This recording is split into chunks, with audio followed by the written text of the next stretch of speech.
Halo semuanya, Assalamualaikum warahmatullahi wabarakatuh. Perkenalkan, nama saya Putriani Amanda, NIM 20120220025. Saya merupakan mahasiswi dari Prodi Hukum Ekonomi Syariah, Fakultas Syariah YIN Langsa. Baiklah, di sini saya akan menjelaskan satu materi dari mata kuliah Hukum Investasi dan Pasar Modal Syariah. Saham syariah. Perkembangan pasar modal di Indonesia membuka peluang investasi bagi masyarakat. Umat Islam memerlukan instrumen investasi yang sesuai prinsip syariah. Saham syariah hadir sebagai solusi investasi halal, etis, dan aman.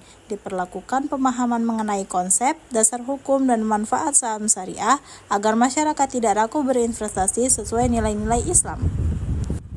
Berikut pertanyaan mendasar mengenai saham syariah, seperti apa itu saham syariah, apa dasar hukum syariah, apa saja kriteria saham syariah, kemudian lembaga apa yang mengawasi saham syariah, apa saja contoh saham syariah di Indonesia, dan apa keunggulan saham syariah.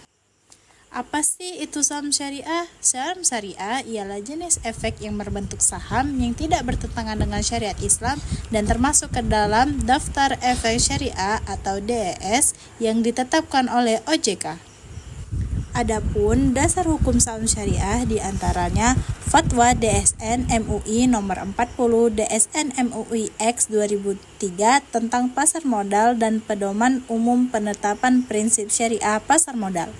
Kedua, Peraturan OJK Nomor 15 POJK 04 2015 tentang penerapan prinsip syariah di pasar modal.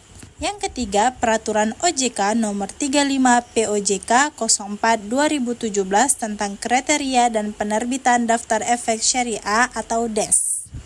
Dan yang terakhir, Undang-Undang Nomor 8 Tahun 1995 tentang pasar modal sebagai dasar hukum umum kegiatan pasar modal di Indonesia. Adapun kriteria saham syariah diantaranya bidang usaha halal, total utang berbasis bunga maksimal 45% dari total aset, pendapatan non-halal tidak lebih dari 10% dari total pendapatan, transaksi bebas, unsur gharar, maisir, dan riba, tercantum dalam daftar efek syariah atau DES. Kemudian, adapun lembaga yang mengawasi saham syariah diantaranya Otoritas Jasa Keuangan atau OJK yang bertugas untuk mengawasi seluruh aktivitas pasar modal termasuk syariah. Kedua, Dewan Syariah Nasional MUI DSN MUI yang mengeluarkan fatwa dan pedoman. Ketiga, Bursa Efek Indonesia atau BII menerbitkan indeks saham syariah seperti JII dan ISSI. Kemudian, saham syariah di Indonesia. Saham-saham yang termasuk indeks syariah seperti JII dan ISSI diantaranya: pertama, PT Unilever Indonesia Tbk. Kedua, PT Indofood CBP Sukses Makmur. Ketiga, PT Kalbe Farma Tbk. Keempat, PT Telkom Indonesia. Dan yang kelima, PT AHK Tambang Tbk. Saham syariah sendiri memiliki keunggulan, diantaranya investasi halal dan bebas riba, fokus pada sektor real dan produktif, lebih transparan dan stabil, cocok bagi investor muslim yang ingin berinvestasi, beretika, dan berkelanjutan. Mungkin sekian pemaparan materi dari saya akhiri. Wabillahi taufiq wa hidayah. Wassalamualaikum warahmatullahi wabarakatuh.